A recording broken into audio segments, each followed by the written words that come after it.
Hello friends, once again welcome back to my YouTube channel Noor multi classes. Myself Faiz Mohammad. ध्यान से सुनना, आज का जो लेक्चर है, कल के मैंने लेक्चर में ये सारी चीजों को बताया हुआ था कि जो ऑर्गेनिक केमिस्ट्री होता है, ऑर्गेनिक केमिस्ट्री पढ़ने के लिए क्या सारी चीजें बेस होती है, ठीक ना। किसी कारणवश मैंने उसी वीडियो में वो सारी चीजों पढ़ाना था कि फिर किसी कारणवश वो मुझे छोड़ना पड़ा, ठीक ना। लेकिन आज के इस लेक्चर में मैं आपको बता रहा हूं कि ऑर्गेनिक केमिस्ट्री में हमें पढ़ने कौन से टॉपिक्स को आज पढ़ना है और बेहतरीन टॉपिक क्या है। तो वीडियो स्टार्ट करने से पहले आपको मैं ये सजेस्ट करूंगा कि वीडियो को बिना स्किप किए हुए, यानी लेक्चर को बिना स्किप किए हुए एक एक स्टेप को देखना है, ठीक है ना। और जो लड़कों को मैंने कल जो चीजें सिखाई थी वो चीजें क्या होगा कि वो चीजें आज रिवीजन हो जाएगी, और जो लड़के नहीं सीखे हैं वो लड़के आज जान जाएंगे, ठीक है ना। तो ध्यान से सुनना। जैसे कि सबसे पहले ऑर्गेनिक केमिस्ट्री में हम लोग तीन चीजों को एकदम पढ़ना एग्जाम और व्यू से जरूरी है। सबसे पहला कि एल्केन हमें पढ़ना जरूरी है, क्या एल्केन। दूसरा क्या पढ़ना जरूरी है, एल्कीन पढ़ना जरूरी है। और तीसरा अल्काइन पढ़ना जरूरी है। फिर इसका पार्ट्स पढ़ेंगे, एल्केन का एल्काइल पढ़ेंगे, ठीक ना। तो इस तरह से हम लोग इसके पार्ट्स भी पढ़ते चलेंगे। लेकिन सबसे पहले हम लोग स्टार्ट करेंगे क्या, एल्केन। कि एल्केन क्या होता है ये जानेंगे।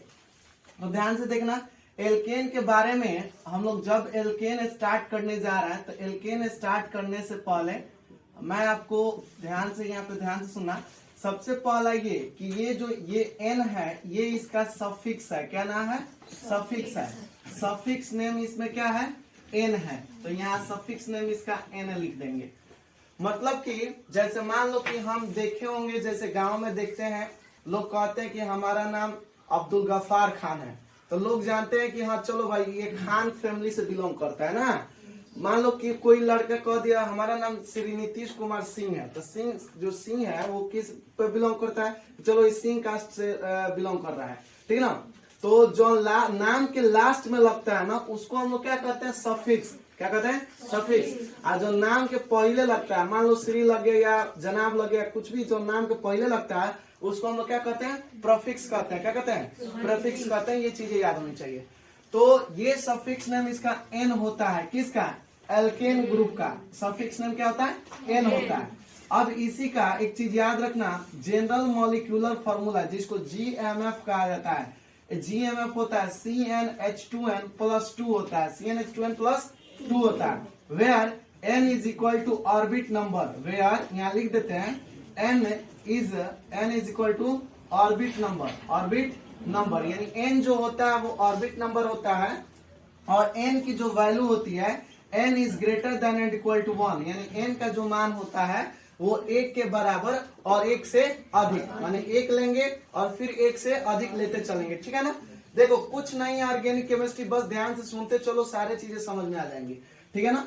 n is greater than and equal to 1 लेंगे। ये जो आप अल्क देख रहे हो, ये अल्क जो होता है इसका वर्ड रूट होता है। क्या होता है, वर्ड रूट, यानी इसका वर्ड रूट क्या हो जाएगा, अल्क हो जाएगा। वर्ड रूट कहो या फिर इसको प्रीफिक्स कहो, ये नाम के पहले आएगी, इसको हम लोग क्या कह सकते हैं, प्रीफिक्स भी कह सकते हैं। तो ये इसका अल्क होता है। क्या होता है, अल्क होता है। ये चीजों को हम लोग याद रखेंगे। तो ये एल्केन के बारे में इतनी जानकारी हमें एकदम याद रखनी है। उसके बाद ये जो आप जनरल मॉलिक्यूलर फॉर्मूला देख रहे हो, इसी के रिगार्डिंग आपके क्वेश्चन बनते हैं, ठीक ना। जैसे इसका फॉर्मूला बनना स्टार्ट हो जाता है। अब देखो इसको क्या करना है, आपको सबसे पहले लिख लेनी है, मतलब कि आप वीडियो को पॉज करके यहाँ से सारी चीजों को लिख लेनी है। आगे मैं स्टार्ट कर रहा हूँ इसको इरेज करने के बाद, ठीक है ना। अब देखो जैसे हमने मॉलिक्यूलर फॉर्मूला जान लिया कि n इज CnH2n प्लस क्या होता है, 2 होता है। अब यहाँ पे हम लोग क्या करते हैं कि इफ n बराबर हम लोग 1 लेते हैं, यानी ऑर्बिट नंबर 1 लेते हैं, तो इसका जो जनरल मॉलिक्यूलर फॉर्मूला, ये n क्या है, ऑर्बिट नंबर को डिनोट करता है, ऑर्बिट नंबर को ये रिप्रेजेंट कर रहा है, ठीक है ना। n जो है वो ऑर्बिट नंबर को रिप्रेजेंट कर रहा है, बहु आ रहा है ना ऊपर देखो, n जो है वो ऑर्बिट नंबर को रिप्रेजेंट कर रहा है। और यहाँ पे जो इसका जनरल मॉलिक्यूलर फॉर्मूला है GMF, ये क्या हो जाएगा बताओ, C1H2 इंटू 1 प्लस क्या हो जाएगा, 2 होगा ना। मैंने उस फॉर्मूला में भर देंगे। अभी ना हम लोग देखे CnH2n प्लस 2 होता है, तो n के जगह पर कितना रखे हैं, 1। तो देखो यहाँ पे 1, 2 इंटू 1 प्लस हो जाएगा 2, ठीक है ना। तो ये कितना होगा बताओ, ये मैंने इसको जब सॉल्व करेंगे तो कितना होगा, ये जब इसको सॉल्व करेंगे तो क्या मिलेगा C1। तो देखो C1 लिखो या मत लिखो कोई बात नहीं है, समझ जाना है कि उसके नीचे क्या है 1 है। तो C हो गया, हाइट H हो गया, हाइट 2 एकम 2, ये 2 कितना हो जाएगा 4। तो CH4 हो गया ना। तो इसी CH4 को जानते हो क्या कहते हैं, इसका भी स्ट्रक्चर हम कर रहे हैं। अभी इसका यहाँ पे हम लोग स्ट्रक्चर कर देते हैं। स्ट्रक्चर माने इसका जो बनावट होता है वो कैसे होता है। एक कार्बन पर 4 हाइड्रोजन है, तो एक हाइड्रोजन यहाँ जोड़ दिए, एक हाइड्रोजन यहाँ जोड़ दिए, एक हाइड्रोजन यहाँ और एक हाइड्रोजन यहाँ। यानी कार्बन की जो 4 वैलेंसी होती है वो फुल भी हो गई, कार्बन की जो 4 वैलेंसी हो गई वो क्या हो गई, फुल भी हो गई। और यहाँ पे कार्बन की 4 वैलेंसी तो फुल हुई, और कार्बन जब 4 वैलेंसी फुल हो गया तो ये देखो इसके जो ये जो स्ट्रक्चर है इसका अब दूसरा स्ट्रक्चर तो नहीं हो सकता है। अब कोई लड़का का असर मान लेते हैं हमने ऐसे इसको जोड़ दिया H H H या फिर इधर H, तो वो तो वही ना बात हुआ, कहीं से जोड़ोगे एक दूसरा स्टाइल नहीं मिलेगा, नहीं ना मिलेगा। तो ये होता है, इसी का नाम पड़ता है, जानते हो क्या, मेथेन पड़ता है। लेकिन कहने का मतलब आता कैसे ये देखो, उसको नाम जानने से पहले हमें कुछ काउंटिंग याद होना चाहिए। जैसे कार्बन की संख्या 1 हो जाए तो उसको हम लोग क्या पढ़ते हैं, मेथ पढ़ते हैं। कार्बन की संख्या 2 हो जाए तो क्या पढ़ते हैं, एथ पढ़ते हैं। कार्बन की संख्या 3 हो जाए तो क्या पढ़ते हैं, प्रोप। कार्बन की संख्या 4 हो जाए तो क्या पढ़ते हैं, ब्यूट पढ़ते हैं। सॉरी यहाँ पे ब्यूट लिखेंगे, ब्यूट पढ़ेंगे। कार्बन की संख्या अगर 5 हो जाए तो क्या पढ़ेंगे, पेंट पढ़ेंगे। फिर कार्बन की संख्या अगर 6 हो जाए तो क्या पढ़ेंगे, हेक्स पढ़ेंगे। कार्बन की संख्या अगर 7 हो जाए तो क्या पढ़ेंगे, हेप्ट पढ़ेंगे। कार्बन की संख्या अगर 8 हो जाए तो इसको क्या पढ़ेंगे, ऑक्ट पढ़ेंगे। 9 हो जाए तो क्या पढ़ेंगे, नॉन पढ़ेंगे। और 10 हो जाए तो क्या पढ़ेंगे, डेक पढ़ेंगे। यहाँ तक हमें ये काउंटिंग याद होनी चाहिए। होता है केमिस्ट्री में 100 तक भी गिनती होता है, लेकिन 100 तक गिनती जब हम लोग 11th-12th का केमिस्ट्री पढ़ेंगे तो वहाँ पे गिनती को वहाँ बता दिया जाएगा। लेकिन यहाँ पे हमें 10 तक एकदम जरूरी याद होना चाहिए कि कार्बन की जब एक संख्या होती है तो इसको मेथ पढ़ते हैं। माने कार्बन 1 है मतलब क्या कि कार्बन बस एक ही को दिखेगा, कार्बन 2 गो माने कार्बन के 2 गो एटम होगा, यानी एगो कार्बन 2 गो कार्बन, ठीक ना। यहाँ पे कार्बन के 3 गो दिखेगा, 1 गो 2 गो 3 गो, ठीक है ना।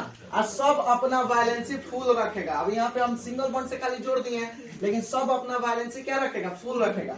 तो जब 3 गो रखेगा तो क्या पढ़ेंगे, प्रो पढ़ेंगे। 4 गो रहेगा कार्बन एटम तो क्या पढ़ेंगे, जैसे मैथ में जानते हो ना, जैसे मान लो 2 का स्क्वायर, तो एक मतलब क्या पढ़े हो 2 into 2, लेकिन एक नीचवा एक रहेगा तो उतना बार उस चीज को लिख देना है। कार्बन 4 गो मतलब क्या, 1 2 3 4 गो कार्बन। तो जब 4 गो कार्बन आएगा तो क्या पढ़ेगा, ब्यूट पढ़ेगा। 5 को होगा तो क्या पढ़ेगा, पेंट। 6 को होगा तो क्या पढ़ेगा, हेक्स। 7 को होगा तो हेप। 8 को होगा तो ऑक्ट। 9 को होगा तो नॉन, और 10 को होगा तो डेक। समझ में आ रहा ना। तो इन सारे चीजों को हमें याद रखना है। अब मान लो यहाँ पे कार्बन की संख्या कितनी है, 1 है। तो कार्बन की संख्या 1 है तो अभी क्या पढ़ोगे, इसको मेथ पढ़ोगे। तो यहाँ पे लिख दोगे मेथ। अभी ना बताए कि जब भी समझ जाना कि इसका जो सिंगल एल्केन का एक चीज याद रखना, जो एल्केन होता है कभी भी कार्बन परमाणु के बीच कौन सा बॉन्ड लगा रहता है, सिंगल बॉन्ड। याद रखना एल्केन में ये चीजें हम नहीं बताए शुरुआती में, लेकिन याद रखना एल्केन जब भी जुटता है तो किस बॉन्ड से जुटता है, सिंगल बॉन्ड से। यानी एल्केन में 2 कार्बन परमाणुओं के बीच कौन सा बॉन्ड पाया जाता है, सिंगल बॉन्ड पाया जाता है। इस चीज को हम लोग याद रखेंगे। और एक चीज और याद रखना, जो कार्बन की वैलेंसी होती है वो कितनी होती है, 4 होती है। पता है कार्बन का एटॉमिक नंबर कितना होता है, 6 होता है। 6 होता है ना। जब इसका इलेक्ट्रॉनिक कॉन्फ़िगरेशन निकालते हैं तो कितना आता है, 2 4 आता है। 2 4 आता है ना जी। तो ये जो 2 है ये 4 है, तो 2 है तो ये तो जो पहला जो इसका ऑर्बिट होता है उसमें ये फुल है। जैसे मान लो K सेल होता है, L सेल होता है, N सेल होता है, N सेल होता है ना जी। तो ये तो फुल है, लेकिन यहाँ पे L में ये 4 इलेक्ट्रॉन बच जा रहा है। तो यही जो 4 इलेक्ट्रॉन बच जाता है वो उसका क्या होता है, बैलेंसी होता है। यानी कि इसका मतलब ये होता है कि यह 4 चीजों से साझा कर सकता है, जुड़ सकता है। तो देखो कार्बन एगो इधर से जुड़ा है, एगो इधर को, एगो इधर जुड़ा है ना। तो एक कार्बन हो गया तो क्या पढ़ाएगा, मेथ। और ये सिंगल बॉन्ड से जब जुटा है तो इसके रिगार्डिंग किस ग्रुप का है, एल्केन ग्रुप का है। तो इसका सफिक्स क्या लगाएगा, एन। तो ये क्या हो जाएगा, मेथेन। क्या हो जाएगा, मेथेन। और याद रखना, जानकारी के लिए मैं बता दे रहा हूँ, जानकारी के लिए कि मेथेन को ही हम लोग क्या कहते हैं, मार्स गैस कहते हैं। कौन सा गैस कहते हैं, मार्स गैस। या इसी को हम लोग कहा जाता है फायर डंप। क्या कहा जाता है? Fire dump. ठीक है ना, इन सारे चीजों को हम लोग याद रखेंगे। ये मेथेन का ये मेथेन हो गया। कार्बन की संख्या 1 रखे तो मेथेन आया। अब इस चीजों को मैं मिटा रहा हूं। देखो अब कार्बन की संख्या अगर मान जो एन ऑर्बिट नंबर है, उस ऑर्बिट नंबर को मैं 2 ले लेता हूं। क्या ले लेता हूं? 2 ले लेता हूं। तो कितना आएगा बताओ? जैसे ही मैं इस चीज को इफ एन का मान अगर 2 ले लेता हूं 2, तो बताओ ये कितना हो जाएगा? फॉर्मूला में रखो यहाँ पे C2H 2 इंटू 2 और प्लस में क्या 2, तो ये कितना होगा? C2H 2 दूना 4, 4 2 6, C2H6 हुआ। यानी 2 गो कार्बन एटम पर हाइड्रोजन को 6 गो। तो यहाँ पे इस चीज का स्ट्रक्चर करो, 1 कार्बन 2 कार्बन हुआ ना, 6 गो हाइड्रोजन है। तो देखो एक हाइड्रोजन यहाँ पे, एक हाइड्रोजन यहाँ पे, एक हाइड्रोजन को यहाँ पे, फिर एक हाइड्रोजन यहाँ, एक हाइड्रोजन यहाँ, एक हाइड्रोजन यहाँ। देखो कार्बन तुम यहाँ हो और यहाँ पे देखो एक यहाँ से जुड़ाया है, एक को एकरा को फंसाया, एगो को एकरा को, एगो को एकरा को, एगो को एकरा को, 4 गो फूल है कि नहीं है? फिर हाई कार्बन देखो हेने फंसाया एगो को हेने, एगो को हेने, एगो को हेने, 4 गो फूल है कि नहीं है? यानी कि दो मुहवा सांप होता है जो है ना, ये देखो दो मुहवा सांप होता है। तो मतलब इधर से भी कनेक्शन रहता है और इधर से भी इसका कनेक्शन होता है। ठीक ना, तो कार्बन की वैलेंसी कितनी हो गई? 4 गो फूल है, इसमें भी 4 गो फूल है, इसमें भी। तो कार्बन की जब 2 संख्या हो तो उसको क्या पढ़ते हो? एथ। क्या पढ़ते हो? एथ। और अभी मैंने बताया कि जब भी कार्बन कार्बन परमाणु के बीच सिंगल बॉन्ड हो तो समझ जाना किस ग्रुप का है? एल्केन ग्रुप का। तो इसका सफिक्स क्या लग जाएगा? एन लग जाएगा। तो ये क्या पढ़ाएगा छोटू? इथेन। क्या पढ़ाएगा? इथेन पढ़ाएगा। समझ में आ रहा ना? इन ऐसे हम इस चीजों को पढ़ते चले जाते हैं। इथेन हो गया। अब देखो एक चीज और मैं बता दे रहा हूँ इस जानकारी के लिए कि जब भी कार्बन हाइड्रोजन के बीच रिलेशनशिप बनता है ना, तो उसमें कौन सा बॉन्ड लगता है? सिंगल बॉन्ड होता है। कौन सा बॉन्ड होता है? Single bond. गांव के लड़के या वो लड़के जो अभी तक ऑर्गेनिक केमिस्ट्री का मुंह तक ना देखे हैं, तो उन लड़कों के सामने जब कहोगे ना, तो हाई कहेगा हाई सिंगल, हाई एगो चिचिरी है, 2 गो चिचिरी है, 3 गो चिचिरी ना, उसको चिचिरी करता है वो। लेकिन चिचिरी ना क्या है? ये बॉन्ड है। केमिस्ट्री में इसको बॉन्ड कहा जाता है। ये सिंगल बॉन्ड है, ये डबल बॉन्ड है और ये क्या है? ट्रिपल बॉन्ड है। ठीक है ना, ये एल्केन का काम करता है, ये एल्कीन का और ये एल्काइन का। ये सारे चीजों को हम लोग पढ़ते चलेंगे। तो याद रखने वाली बात है कि कार्बन और हाइड्रोजन के बीच कौन सा बॉन्ड पाया जाता है? सिंगल बॉन्ड पाया जाता है। ये चीजों को हम लोग याद रखेंगे। अब मैं आगे बढ़ता हूँ, ध्यान से देखना। अब समझाने के लिए मैं आपको यहाँ पे एक चीज लेता हूँ। इफ एन का मान 3, बाबू देखते रहो ना यहाँ सारी चीजें। एन का मान 3 और ये जब रखोगे तो C3H 2 इंटू ये हो जाएगा 3 या प्लस कितना हो जाएगा? 2 होगा ना। तो देखो यहाँ पे ये कितना, ये क्या मिल जाएगा बताओ? ये क्या मिल जाएगा? C3 और H 2 3 6 दूना 8 गुणाता है ना, तो H 2 3 6 और 2 कितना हो जाएगा? 8। तो C3H8 एक मतलब क्या हुआ? 3 गो कार्बन, 1 गो 2 गो 3 गो कार्बन, 8 गो हाइड्रोजन। यानी 8 गो हाइड्रोजन का मतलब 1 गो 2 गो 3 गो 4 गो 5 गो और 5 गो और 3 गो है पर 8 गो हो गया। अब कहेगा सर तनी हमें को गिना दीजिएगा कि कार्बन के घरवा में 4 गो आदमी फूल है कि नहीं है। देखो यहाँ पे हाई कार्बन ले लो, देखो हेनाऊ से एगो को फंसाया है, हेनाऊ से फंसाया ना, 4 गो ये फूल है। हेकरा पास आओ, यहाँ पे फंसाया ना, फूल है। और यहाँ पे भी आओ, यहाँ पे फूल है। और मैंने अभी बताया कि हाइड्रोजन किस बॉन्ड से जुड़ता है कार्बन के साथ? सिंगल बॉन्ड से। तो देखोगे यहाँ को सिंगल बॉन्ड से ये अपना जुड़ा है, वो अपना कमी थोड़ी ना करेगा, उनका को भरने के लिए अपना कमी नहीं करेगा। मैंने वो भी अपना फूल है, ये भी फूल है। तो कहने का मतलब 3 जब यह कार्बन हो गया या 3 चीजें हो गई, तो ये 3 का क्या पढ़ते हो नाम? प्रॉप। क्या पढ़ते हो? प्रॉप। 3 का क्या पढ़ते हो? प्रॉप पढ़ते हो। और इसमें सफिक्स क्या लगेगा? एन लगेगा। तो ये क्या हो जाएगा? प्रोपेन। क्या हो जाएगा? प्रोपेन। एक चीज मैं और तुमको बता रहा हूँ, इसको अगर शॉर्ट हैंड में लिखना, अच्छा है क्या है? स्ट्रक्चरल फार्मूला कौन सा है? मैंने इसको एकदम छितार दिया गया, तो इसको स्ट्रक्चरल फार्मूला कहते हैं। कॉन्डेंस्ड इसको करना है तो क्या करोगे? एक कार्बन पर 3 हाइड्रोजन, 1 2 3, तो क्या लिख दोगे? H3। और फिर यहाँ सिंगल बॉन्ड तो सिंगल बॉन्ड, फिर इसको एक कार्बन पर को हाइड्रोजन? 3 गो हाइड्रोजन। तो ये हो गया, इसका कॉन्डेंस्ड रूप हो गया। इसका अगर कॉन्डेंस्ड करना होगा क्या लिखेगा बाबू? देखो तो इधर आ रहा है ना, इस पे कॉन्डेंस्ड करोगे तो क्या होगा? एक कार्बन पर 3 हाइड्रोजन तो CH3। यहाँ एगो पाई तो एगो पाई ऐसे पाई ना एक रखा कहेंगे सिंगल बॉन्ड कहेंगे, ठीक ना, समझाने के चक्कर में कुछ बोल दे रहा। यहाँ पे एक कार्बन, ठीक है ना, और फिर कौ हाइड्रोजन, दो गो, तो यहाँ पे लिख देंगे 2, फिर सिंगल बॉन्ड तो सिंगल बॉन्ड, एक कार्बन तो एक कार्बन, और फिर यहाँ पे कितने 3, तो H3 हो जाएगा। इसका शॉर्ट माने इसका कॉन्डेंस्ड फॉर्मूला हो गया ये, और ये स्ट्रक्चरल फॉर्मूला हो गया। तो इसको प्रोपेन पढ़ लोगे। अब प्रोपेन पढ़ने के बाद मैं और चीजों को बताते चल रहा हूँ थोड़ा सा। अब इसका बताऊंगा स्टाइल कैसे होता है, ये स्टाइल के बारे में अभी बाद में बताएंगे, लेकिन फिलहाल अभी इन सारी चीजों, अभी ब्यूटेन बना देना, पेंटेन, हेक्सेन, ले जाकर स्टीयरिंग आपके हाथ में थमा देंगे, कहेंगे आप चलाते रहो ना।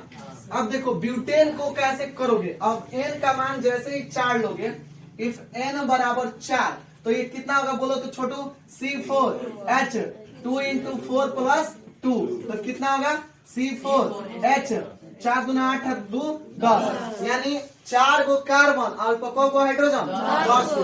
तो देखो यहाँ पे स्ट्रक्चर कर रहा है, 1 गो 2 गो 3 गो 4 गो, 4 गो हो गया कि नहीं हो गया। यहाँ पे 1 हाइड्रोजन 2 हाइड्रोजन 3 हाइड्रोजन 4 5 6 7 8 9 और ये रहा 10 हो गया ना। अब तुम कहीं देख लो, अगर कोई भी टीचर ऑर्गेनिक केमिस्ट्री का अगर तुमको ऑर्गेनिक फॉर्मूला देता है तो सबसे पहले क्या चेक करना जरूरी है उसका, कि क्या उसका वैलेंसी फुल है कि नहीं है। अगर वैलेंसी फुल नहीं है तो समझ जाना कि वो ऑर्गेनिक जो फॉर्मूला दिया गया है वो क्या है, गलत है। अगर हमें कार्बन की चारों वैलेंसी देख लेंगे फुल है तो आप कहेंगे कि यह सही है, ठीक है ना। अब देखो यहाँ पे ये भी कार्बन है तो इसके आगे ये 4 गो को फंसाया हुआ है, फंसाया है ना, ये भी अपना 4 गो का अपना बनाया है, ये भी 4 गो, ये इतना स्मार्ट है कि 4 गो को एक साथ लेके घूमता है। देखो 4 गो फंसाया ना। अब देखो 3, जब 1 2 3 4 कार्बन है तो इसका क्या पड़े अभी, 4 कार्बन है तो क्या पड़े हो, ब्यूट। अच्छा एक तुम्हें अभी बता रहे हैं, इसका शॉर्ट हैंड कॉन्डेंस लिखेगा तो क्या लिख देगा बताओ, एक कार्बन पर तो 3 हाइड्रोजन चढ़ा है कि नहीं चढ़ा है, H3। और फिर यहाँ पे देखो एक कार्बन पर 2 हाइड्रोजन तो CH2, और फिर यहाँ पे एक कार्बन पर 2 हाइड्रोजन CH2, और फिर यहाँ पे एक कार्बन पर 3 हाइड्रोजन CH3। तो बताओ यहाँ पे 4 कार्बन है तो उसका नाम क्या पढ़ते हो, वर्ड रूट ब्यूट, और सब सिंगल बॉन्ड से जुटा है तो इसका सफिक्स क्या लग जाएगा, N, ब्यूटेन हो जाएगा। ब्यूटेन होगा कि नहीं होगा। यहाँ तुम देख रहे हो कि N का मान जैसे 4 रख रहे हो तो 4 हाउ गुणा होके 4 दूना 8 और में 2 जुट जा रहा है तो 10 हो जा रहा है ना। तो 5 रखोगे तो क्या मिलेगा C5, और H 5 दूना 10 और 10 2 को जोड़ देना तो क्या मिलेगा 12। तो इसका नाम क्या हो जाएगा बताओ, 5 गो संख्या है तो कितना हो जाएगा, पेंट लगाओगे, पेंट लगाओगे, और सब सिंगल बॉन्ड से जुटा है तो उसका सफिक्स क्या लगा दोगे, N। क्या पढ़ाएगा 10, कोई दिक्कत। 6 रखोगे तो क्या पढ़ोगे, जैसे मान लो 6 और 6 दूना 12 12 2 14, यानी हाइड्रोजन कितना हो जाएगा 14। तो एक नाम क्या पढ़ोगे, 6 कार्बन है तो क्या हो जाएगा हेक्स, और इसमें क्या लगा दोगे N, तो ये क्या हो जाएगा हेक्सेन।